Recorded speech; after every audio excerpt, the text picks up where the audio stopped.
அன்பு நேயர்களுக்கு அன்பான வணக்கம். நேயர்களே, இன்று தமிழகத்தின் முதல் மந்திரி திரு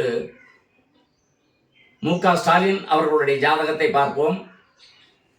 இந்த ஜாதகத்தை ஏற்கனவே 22/1/2026 அன்று முழு பதிவாக வைத்திருக்கின்றேன். என்றாலும் புரிதல் பதிவாக இந்த சின்ன பதிவை வைக்கின்றேன். திரு ஐயா அவர்களுக்கு இந்த வாக்கியத்தின்படி சனி பெயர்ச்சி மிகவும் பாதகமாக வந்திருக்கிறது. சிம்மராசிநாதருக்கு அட்டம விரை சனி பொருளாதார விரயத்தையும் பலவிதமான மன உளைச்சலையும் பதவியை தக்க வைத்துக் கொள்வதில் மிகவும் போராட வேண்டிய ஒரு சூழ்நிலையும் இருக்கிறது.